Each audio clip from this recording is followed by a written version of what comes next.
I used to think the thing holding me back from being a real YouTuber was my lack of a studio, a dedicated, kitted out, soundproofed space to film my videos in. And then, almost a decade in, I got one. Though I am still working on the kitting out and soundproofing part, only to find myself now wanting to leave it more often than not.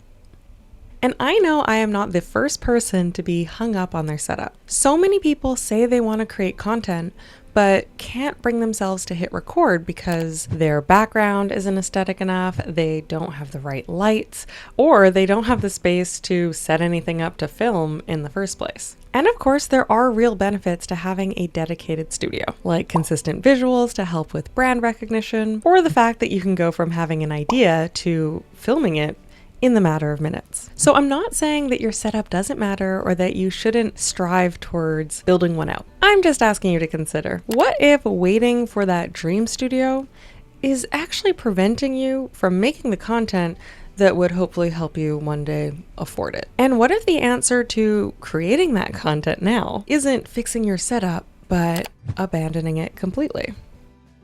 I've actually started experimenting with this more, shooting in more places, getting out of the office, and not only is it incredibly freeing, but I've been especially motivated to do so lately thanks to the sponsor of today's video, Mauno, which we'll come back to, but first let me talk about why I think it's worth forgetting the studio, at least sometimes. Once you let go of what your studio is supposed to look like, a lot opens up for you. First, the freedom to just start. If you don't have to think about curating the perfect background, if anything can be your backdrop, you can start creating content right away. Maybe you'll be smarter than me though and won't choose noon when it's 35 degrees out in Hong Kong. But there's also a second type of freedom I've really come to appreciate with filming from anywhere. Because yes, I love my space, I love my office, and there's still a lot of work that I want to do to improve it. But because my space is both an office and my YouTube studio, it is not unusual for me to spend like 10 plus hours locked away in there. And after hours in the same room with the same angle, the same backdrop,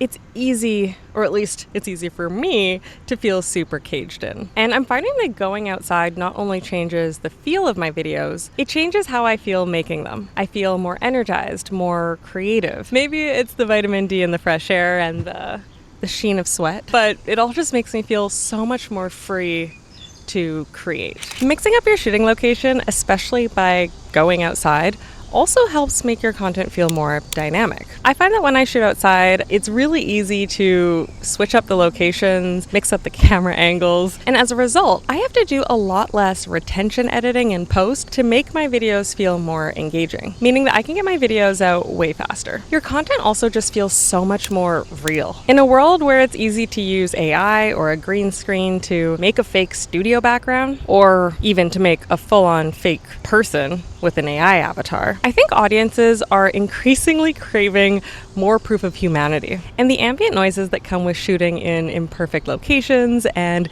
the unpredictability of shooting outdoors with people passing by, the clouds moving and changing the lighting situation, or a sudden bird screeching or car honking are all incredibly relatable and therefore more human. So if shooting anywhere, making the world your studio is so great, why aren't more people doing it?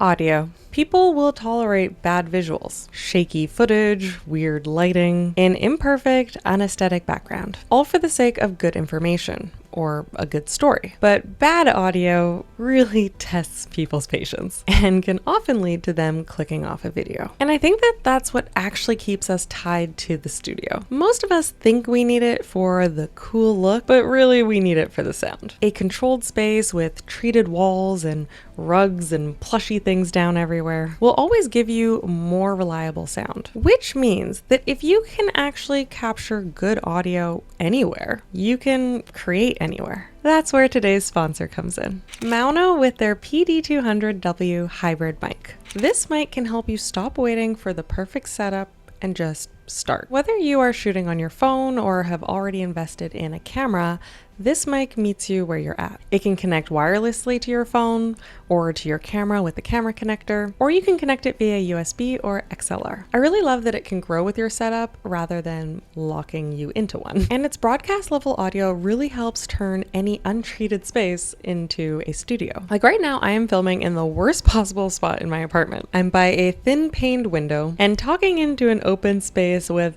a lot of hard walls for my voice to bounce off of and echo in. So even if you have your eyes on that dream studio, you can start filming now while you save up to buy those fancy sound dampening wood panels. I know you've been eyeing them. We've all been there. Or you can use it to film outside. I have definitely shot outside using those little wireless mics before, and I think they're actually great if you are vlogging, walking around, doing a lot of things with your hands. But if you're doing like a sit-down style video like this, a podcast style mic with cardioid pickup, which means it focuses on picking up the noise kind of like in this front area, really helps tune out a lot of the background noise. Plus, I think it can be fun to lean into something a bit different like this as a sort of visual hook, again helping with making your videos feel a bit more engaging. And this can also serve as a bit of a comment generator, rage bait, you might say, since we already know people really like to share their feelings whenever an influencer or YouTuber holds up a tiny mic instead of clipping it to their shirt or something. This mic does have 3 levels of noise canceling, but while I do think it is tempting to turn it on whenever you are shooting in an outdoor environment,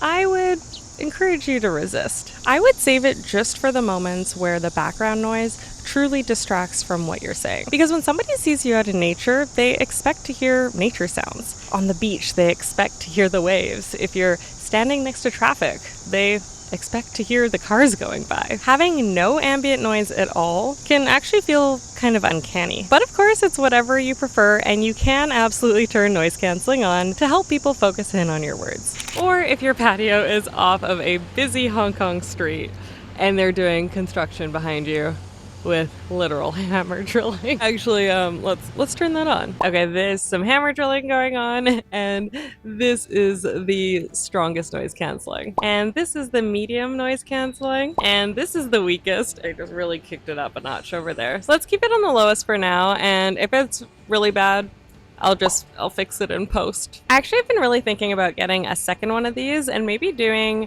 a sort of traveling podcast sort of thing where I can feel the freedom of interviewing my creator friends in environments that really speak to them rather than in like a perfectly curated studio. I have wasted far too much time hyperfixating on my setup. And while I do genuinely like working on it, and maybe one day if I ever eventually finish it, I will maybe do a little studio office tour video. It's just that I have to remind myself that focusing on that cannot come at the expense of doing the main thing I want to be doing, which is creating content. So if you've been waiting to create content until your space is ready, just stop. Grab yourself a solid mic. I will drop the affiliate link to this one in the comments. Go outside and hit record. And let me know if you want a video with some tips for shooting in public. Subscribe so you don't miss the next one, and until next time.